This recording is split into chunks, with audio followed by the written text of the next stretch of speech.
These were countries and companies, foreign companies, that have been ripping us off, and no president did anything about it until I came along, and then I did a lot about it. You know, we took in tariffs from China $600 billion. Nobody else took in 10 cents from China. They never did. But when COVID came along, we had to focus on COVID. We did a great job. We got rid of that. We ended up handing over with a market that was higher than it was previous to COVID coming in. But this is very much about companies and countries that have ripped off this country, our beloved USA, and they're not going to be ripping us off anymore. So, you know, I think that has an impact on the market. Mr. President. Sir, this is a slate of nominees that's been prepared by the Presidential Personnel Office. It includes a number of sub-cabinet level appointments, a number of your ambassadors that have been previously announced, and also, crucially, given the administration's concerted effort to focus on violent crime, it includes a number of U.S. attorneys in major cities that have real crime problems. Okay. Some very good people, too. Thank you, sir. And then we have a number of ceremonial proclamations that Lindsay Halligan is going to. So two very special proclamations, the first of which is a proclamation that proclaims March 2025 as Women's History Month in honor of all the wonderful women in your administration, all the wonderful women in America, and in honor of everything you've done for women and this administration has done for women in just, what, a month and a half? So. Yeah, we've done a lot, and women have done a lot for us, right? This is an honor. We have a wonderful woman here, Maria Bartiromo. Thank you so much. Nice to have you, Maria. Thank you very much, Mr. President, and thanks for all that you're doing for women. Thank you. She's going to do an interview of me later. Maybe I shouldn't do this interview. I should be like Biden, not doing the interviews.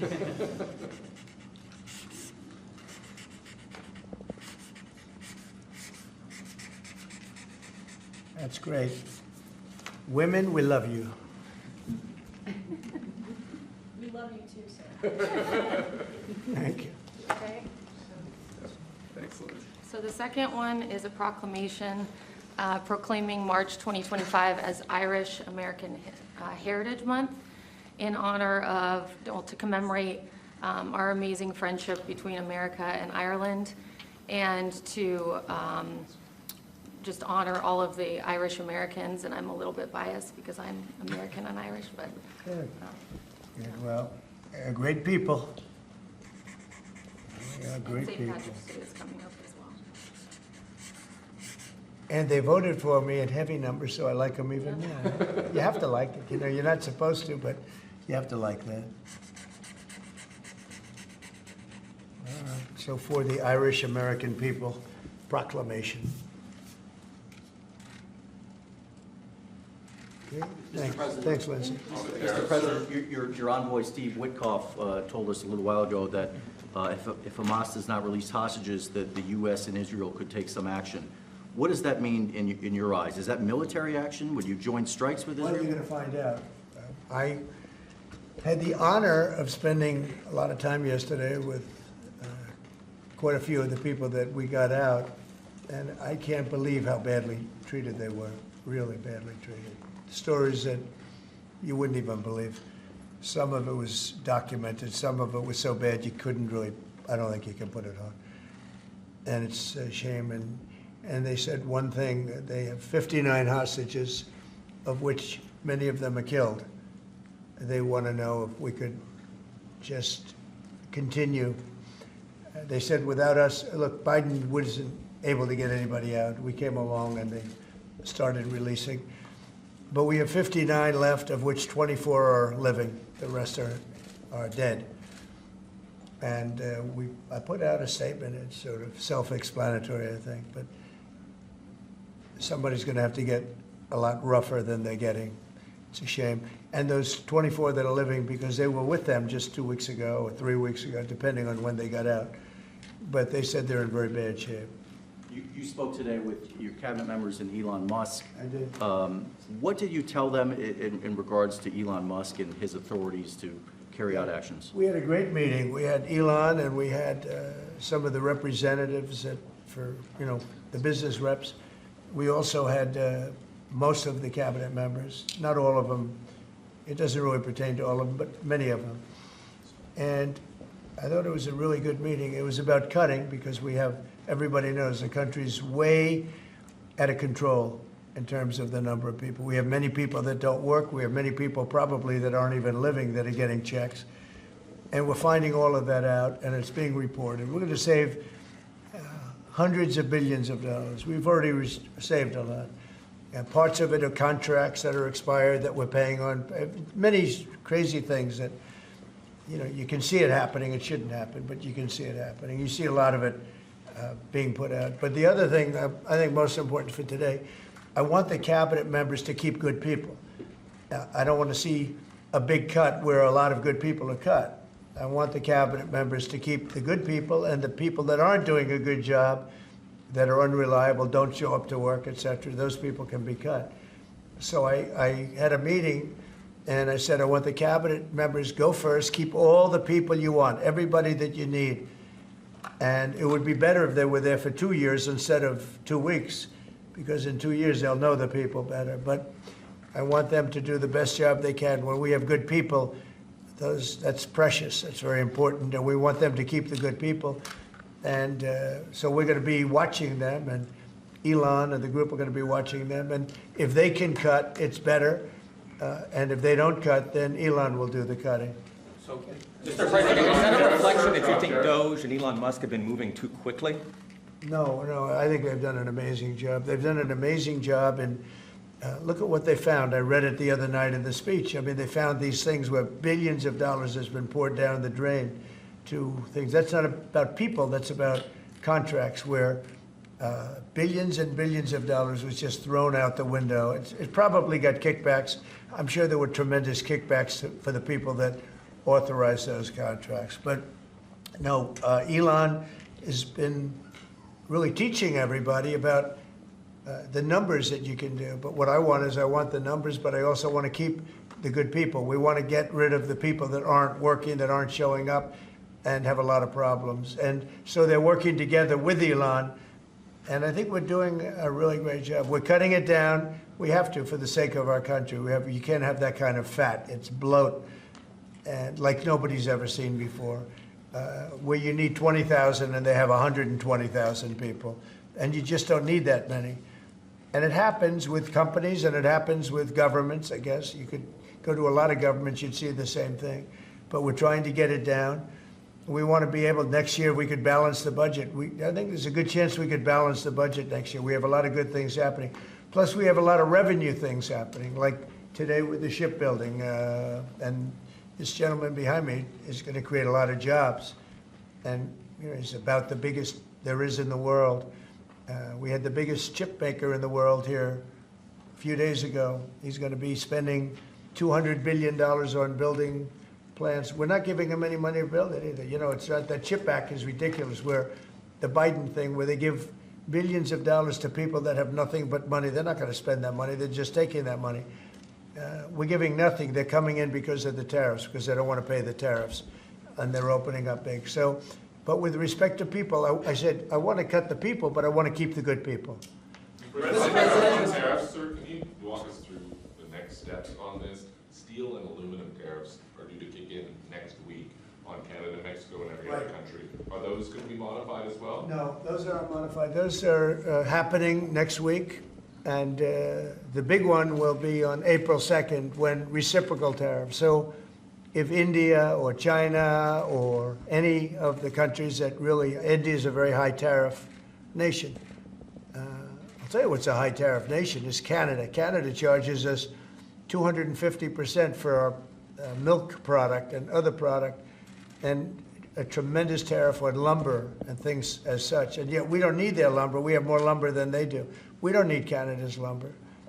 So what I'm doing is I'll be signing an executive order freeing up our forests so that we're allowed to take down trees and make a lot of money and then reharvest trees.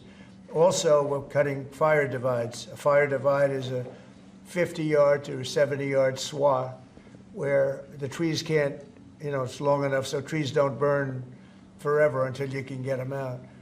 And those trees can be sold and made a lot of money with. So but we'll be doing that. We don't need trees from Canada. We don't need cars from Canada. We don't need energy from Canada. We don't need anything from Canada. So where we can be self-sustaining, which is in most things. Look, we have more oil and gas than anybody. Our forests are massive, massive forests. We're just not allowed to use them because of the environmental lunatics that stopped us. So I'm going to be freeing that up very shortly so that we don't have to go to other countries to buy lumber. You know, why should we be buying lumber from other countries, paying tariffs, paying big prices, extraordinary prices, and we have lumber. We have the best lumber. Go ahead. And this USMCA exemption that you're essentially announcing today for this 1 month, It's just a modification, short term, because I didn't want to hurt the American, it would have hurt the American car companies if I did that. would you consider the same sort of exemption or pause for the auto tariffs you're talking about next month? We're not looking at that, no. You're not No, we're not considering looking at exempting? that, no, no. Revoking the TPS for the Ukrainians who live here in the U.S.? What about it? Are you considering revoking the TPS status for the more than 200,000 Ukrainians who live here in the U.S.? What are you saying? I don't- The Ukrainians that are here in the Yeah, U.S., yeah. they're under a TPS status. The On GPS? TPS, temporary status. temporary- Oh, I thought you said GPS. TPS. Yeah. There was some news saying that they were going to be revoked and they were going to be deported from the country. Are you considering that for the Well, we're Ukrainians? not looking to hurt anybody, and we're certainly not looking to hurt them. And I'm looking at that, and there were some people that think that's appropriate and some people don't, and I'll be making a decision pretty soon, okay? President Trump said. But we're not looking to hurt them, President Trump said especially Ukrainians. They've gone through a lot. Yeah, Peter? the clocks are gonna spring forward on Sunday. When are you going to get rid of daylight savings time? Okay, are you ready? So, this should be the easiest one of all, but it's a 50-50 issue. And if something's a 50-50 issue, it's hard to get excited about it. I assume people would like to have more light later, but some people want to have more light earlier because they don't want to take their kids to school in the dark. And it's very much, it's a little bit one way, but it's very much a 50-50 issue. And it's something I can do, but a lot of people like it one way, a lot of people like it the other way. It's very even. And usually I find when that's the case, what else do we have to do? And I gotta ask, because you were talking about this in your joint address, you were talking about Butler. It's been 7 months. Why do you think we don't know more about the guy who shot you in the ear? Yeah, oh, well, and the second one with all of his cell phones. So I want to find the answers. I've told them. In fact, today I said, I want to find, we can no longer blame Biden for that one. He should have released that a long time ago. So they are giving me a report next week sometime, and I do believe I'll be releasing. I want to release the report. A lot of people have asked that question. You had one who had 3 apps, 2 of which were foreign, supposedly, and who has the biggest white shoe law firm in Pennsylvania, even though they don't live in necessarily a white shoe area. What's that all about? His law, you know, the law firm. The other one had 7 or 6 cell phones, and I don't have 6 cell phones. And why would somebody have 6 cell phones? So we're going to be releasing a report on that soon, Peter. But based on what you're saying right there, the lack of information and Yeah. the data points that you just gave, does that make you think that there's some part of that there's some bigger? It could be. Well, it makes other people think that. It makes me think it a little bit too. I say, when you have 3 apps and 2 of them are foreign, and you had an FBI that wouldn't report on it, they didn't want to say why, I would say that could be suspicious. And then on the second assassin, you had, you know, and by the way, I have to tell you, Secret Service did a great job on that by spotting him. But on the second one, he had 6 cell phones. That's a lot of cell phones. And a couple of them had some strange markings on them. So, yeah, I want to find out, and I would be willing to release it. I mean, maybe there's a reason that we shouldn't, so I don't want to get too far ahead of my skis, but yeah, I would be very willing to release that. I'd like to see it. I want to see it myself, Peter. Not only you, I want to see that one myself. Mr. President, May I? Yes. President Macron yesterday said that France was ready to offer its nuclear protection to other European countries. What do you make of it? And in this case, would the US also maintain a nuclear umbrella for European countries? Well, France is also willing to put soldiers into Ukraine for safety reasons if we can get it. I will say that we've made a lot of progress with Ukraine and a lot of progress with Russia over the last couple of days. And it'd be great to bring that to an end so we don't have to talk that way about nuclear. It'd be great if everybody would get rid of their nuclear weapons. You know, we have Russia and us have by far the most. China will have an equal amount within 4 or 5 years.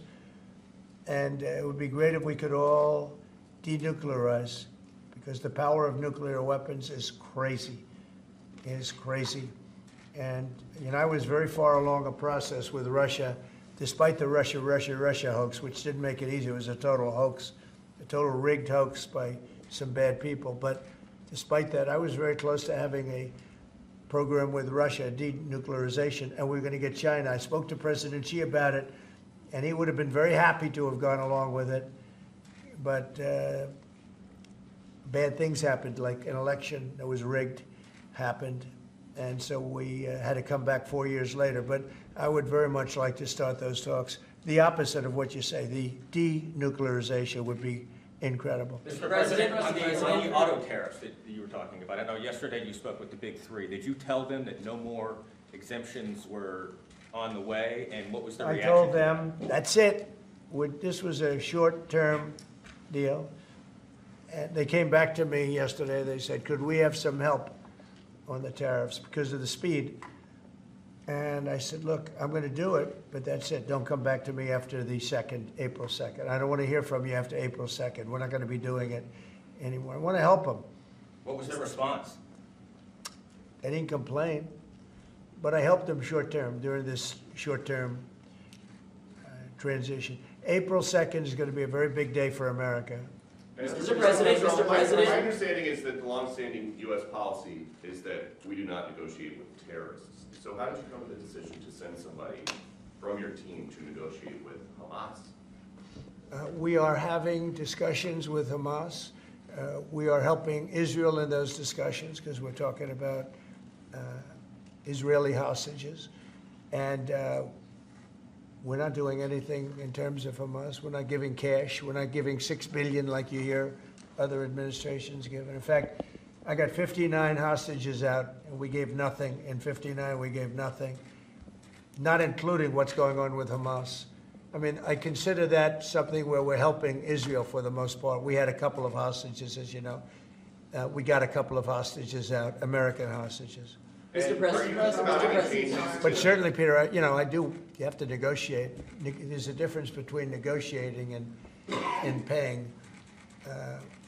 We want to get these people out. If you would have seen the people yesterday, maybe you did, I don't know, but if you would have seen them, the way they spoke about their captivity, it was unbelievable. It was terrible. Are you thinking about making any changes to NATO where a NATO country gets attacked, but they're not paying enough dues, so the United States doesn't defend them? Well, I've said that to them. I said, if you're not going to pay, we're not going to defend. I said that 7 years ago. And because of that, they paid hundreds of billions of dollars. I said, if you're not going to pay your bills, we're not going to defend you. And it also went for the attack. But if they got attacked, they said, well, does that mean you won't defend us? I said, are you current or are you delinquent?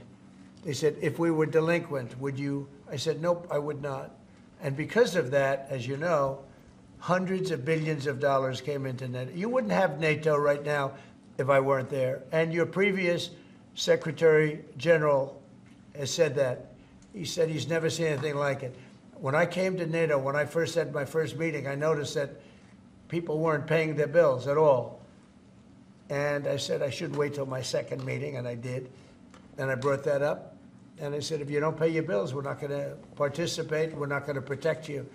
And when I said that, as soon as I said that, it was amazing how the money came in. The money came in, and now they have money. But even now, it's not enough. It's really not enough. They should be paying more. Mr. President, question on the investment, sir. You've overseen about $2 trillion worth of domestic private sector investments come in just about 2 months. This is the newest one. It comes after your announcement of a new shipbuilding office at the White House during your joint session to Congress. Can you talk about why this is important, not only for national security, but to continue the renaissance of domestic manufacturing? Well, we have to maintain a strong country. We have to maintain, we want to pay off debt. We have a lot of debt, but that'll start coming off quickly when this all comes around. Look, we've been supporting the whole world. You mentioned NATO and you mentioned other things. We've been supporting the whole world. When I first came in, we were paying almost 100% of NATO. NATO it was crazy. We were supporting NATO. We were paying the bills for other countries. And yet those same countries, mostly European, the European countries were ripping us off in trade. They won't take our cars. They wouldn't take our agricultural product. They wouldn't take anything. Yet we were taking their cars by the millions, Mercedes and BMW and Volkswagen, all of them. We were taking their cars. They weren't taking it. We were taking their farm products. They weren't taking ours.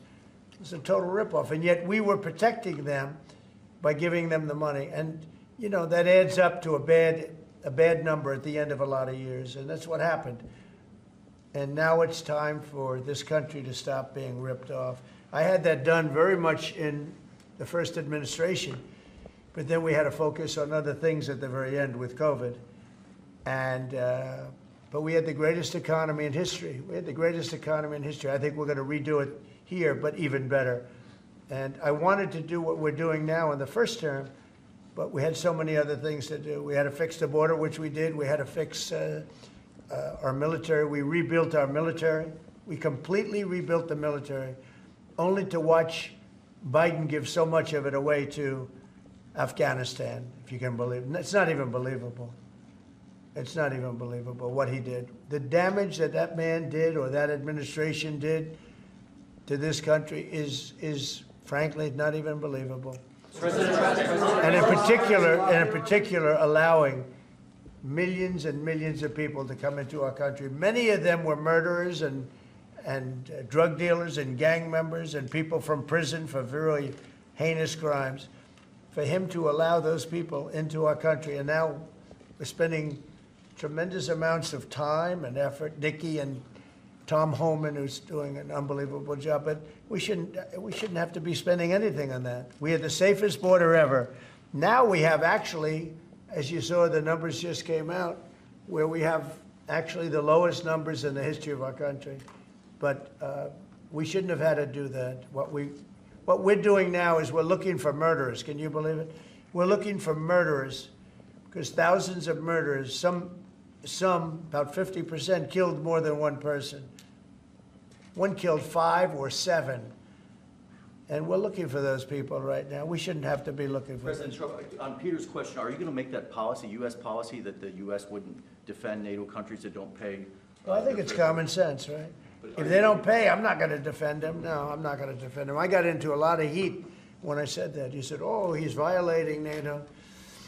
And, the biggest problem I have with NATO, I really, I know the guys very well. They're friends of mine.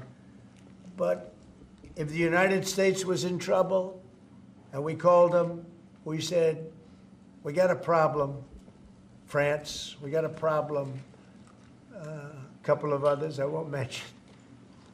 Do you think they're going to come and protect us? They're supposed to. I'm not so sure. So with Japan, we have a deal, which is a very interesting one. And I love Japan. We have a great relationship with Japan. But we have an interesting deal with Japan that we have to protect them, but they don't have to protect us. Do you know that? That's the way the deal reads. We have to protect Japan. And by the way, they make a fortune with us economically. There's another case. But we have to protect Japan, but under no circumstances do they have to protect us. I actually ask, who makes these deals? Yeah, Peter? Well, so why stay in NATO at all?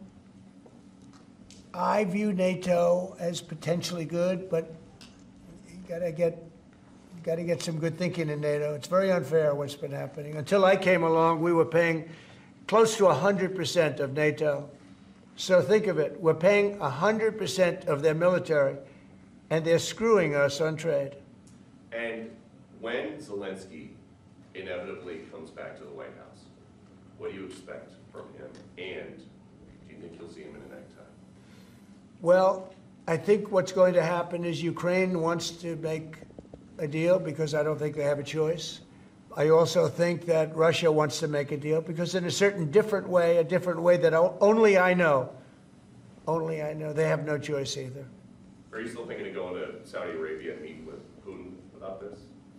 I don't know. I can't tell you. I'm going to Saudi Arabia. Mr. President, They've been very, you know, I've made a deal with Saudi Arabia where, because normally you'd go to UK first, and last time I went to Saudi Arabia, they put up $450 billion. You know that, right? You were there. We had American companies that took in $450 billion. I said, well, this time they've gotten richer. We've all gotten older. So I said, I'll go if you pay $1 trillion, $1 trillion to American companies, meaning the purchase over a 4-year period of $1 trillion. And they've agreed to do that. So I'm going to be going there, and I have a great relationship with them, and they've been very nice. But they're going to be spending a lot of money to American companies for buying military equipment and a lot of other things. Is that a trip in the near future? Probably over the next month and a half. Yes. Mr. President, you told us a couple of weeks ago that you were looking to speak with President Xi of China. That hasn't happened. How come? What are you Well, I waiting have for? spoken to him, yeah. Since that last phone call? I don't want to say that, but I have spoken to him. Yeah, please. Yeah, Mr. President, I regarding. have a great relationship with President Xi. But you've spoken to him. It was since hurt January because of 17th. COVID. Thank you, Mr. That's why I don't call it the China virus anymore. He said, please don't call it the China virus. But to be clear, you've spoken to him since January 17th? I don't want to say that, but I have spoken to him. Thank you, And Mr. President. I speak to him a lot.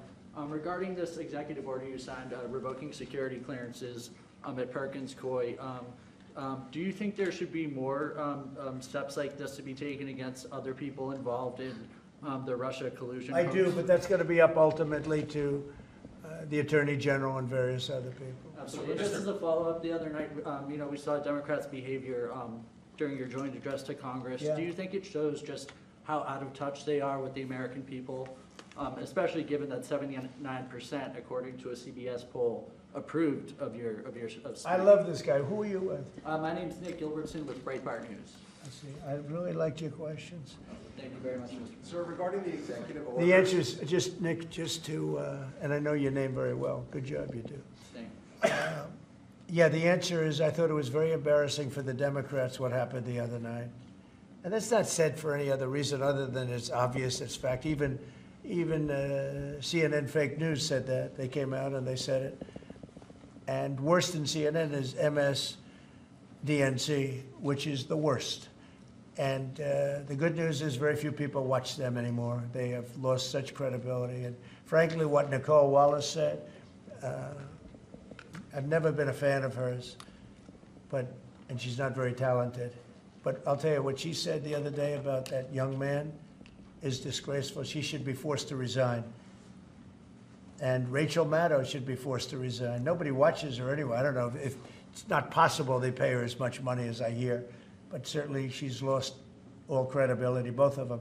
But what they said the other day, they should be forced to resign about that young person who is suffering greatly. Thank you, Nick. Will you extend, if a TikTok deal is not made on the timeline you gave, will you extend that? Probably, yeah. You will. Probably. Is that I think, look, we have a lot of interest in TikTok.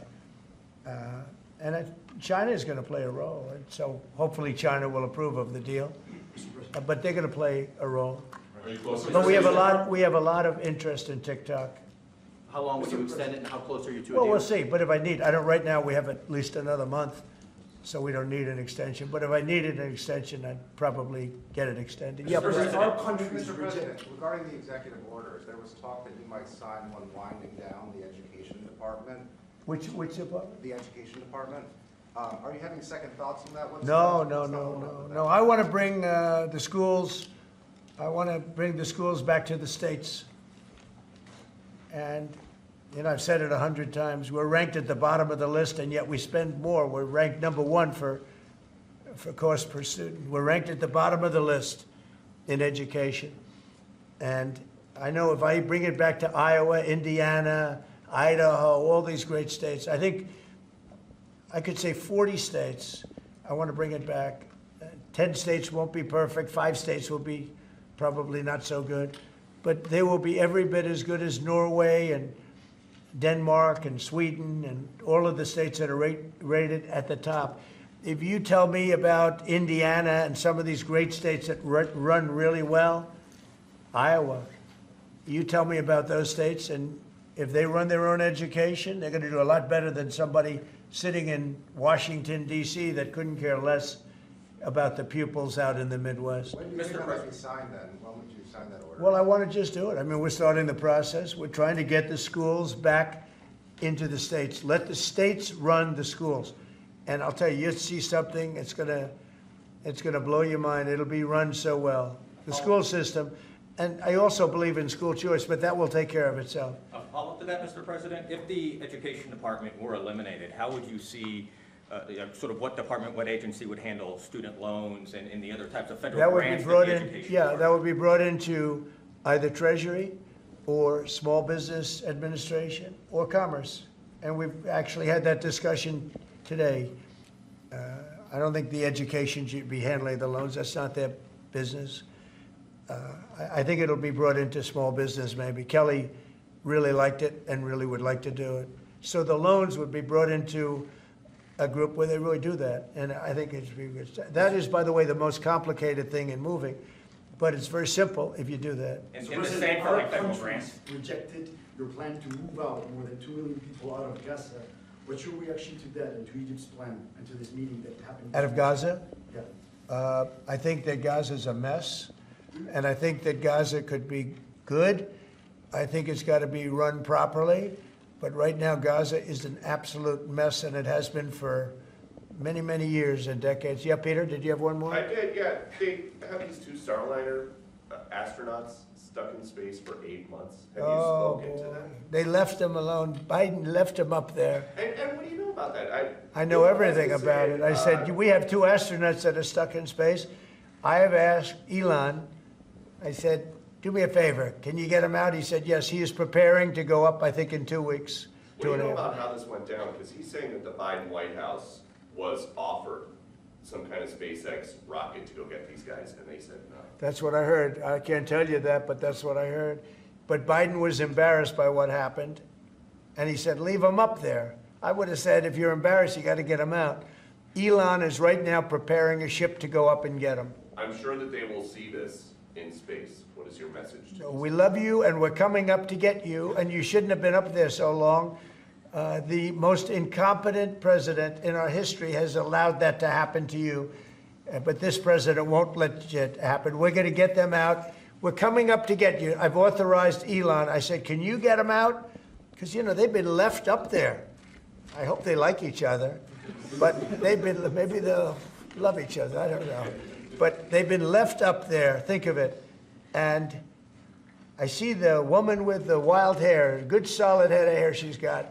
There's no kidding, there's no games with her hair, but, and you know, there's a danger up there too. They can have some failures up there that would be very bad. You got to get them out.